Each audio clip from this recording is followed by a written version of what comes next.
Hi, I'm Ethan Nadelman. I'm here in Detroit, Michigan in early June 2007, and I'm delighted to be doing this for the Oakland News.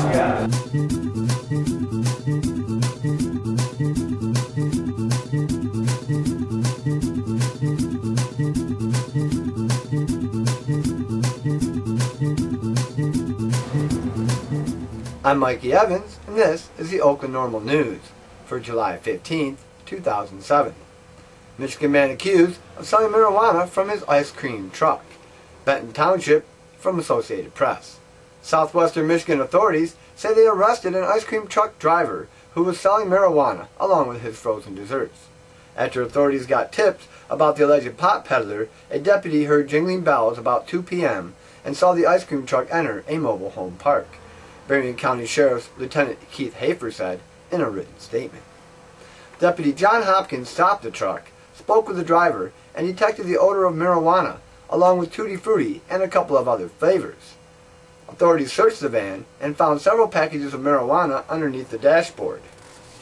The 36-year-old suspect was jailed while awaiting arraignment on charges of marijuana possession with intent to deliver and maintaining a drug vehicle. He also faces an outstanding warrant for skipping child support.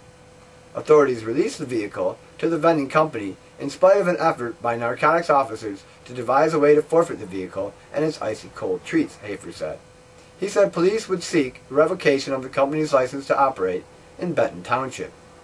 We'll be right back after this short message. Hi, this is Willie Nelson from NORML. For 30 years, NORML has provided a voice for the millions of Americans who smoke marijuana responsibly. In Canada, medicinal use of marijuana is already legal. Now the Canadian government has announced that they will soon stop arresting marijuana smokers altogether. We can learn much from our neighbors to the north. To learn how you can help, contact NORML at www.norml.org.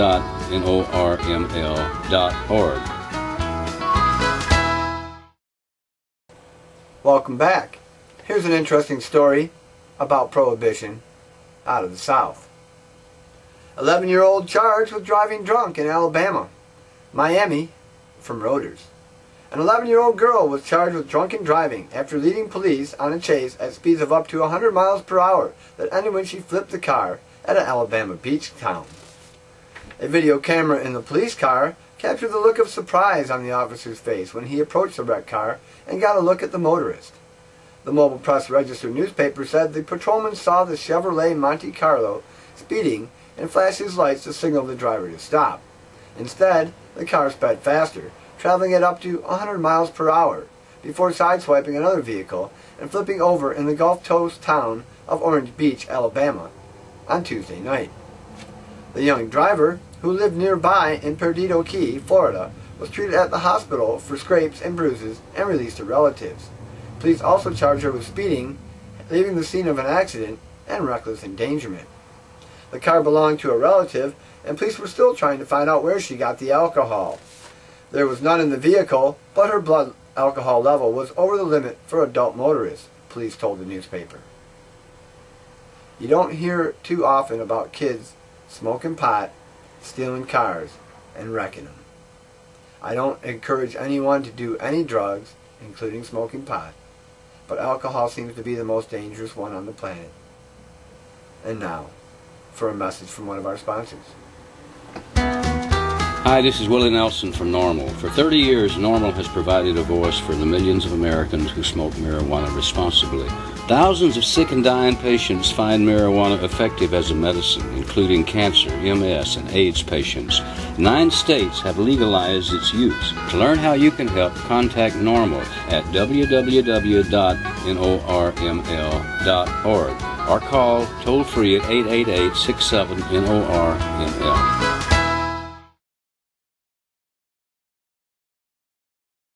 Welcome back. Here's some exciting news out of Canada.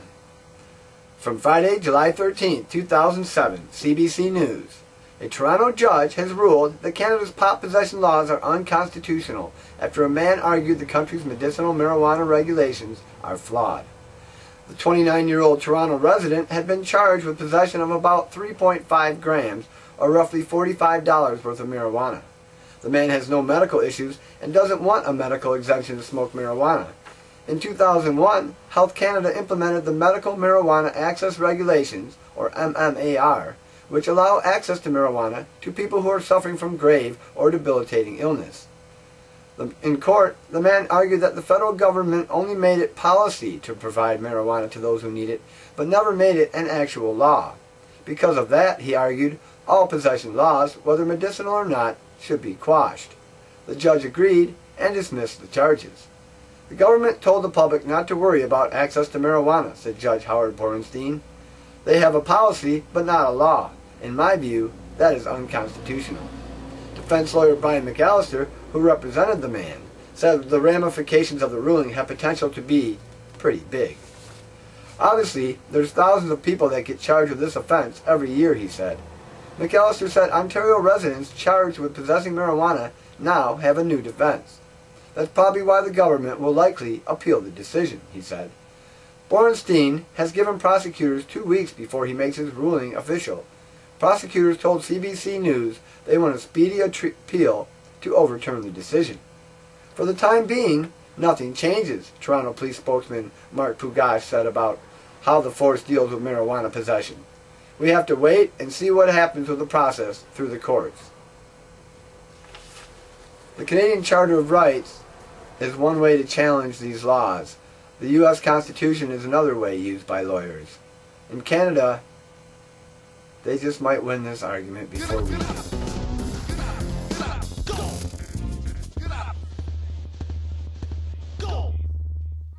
Got stickers. Oakland County NORML does not endorse the random stickering of other people's property, both public and private. All rights reserved. Welcome back. It's been a very exciting summer. The people from the Michigan Coalition for Compassionate Care are still collecting signatures, so if you see a petitioner, please sign if you haven't done so already. If you need extra money, they are still hiring petitioners, and they are taking volunteer petitioners also to gather signatures for free. We have nothing but the best wishes for the Michigan Coalition for Compassionate Care and everybody involved in this petition drive.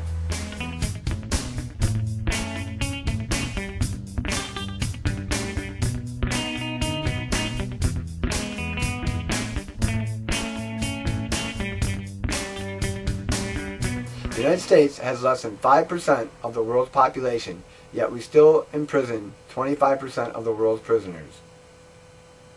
The war on drugs is a war on our own people. The war on cannabis is a war on sick people and a war on healthy people and a war on freedom and what it means to be an American.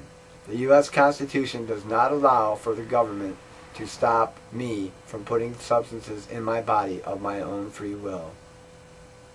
Thank you for watching Oakland Normal News. This is Mikey Evans signing out.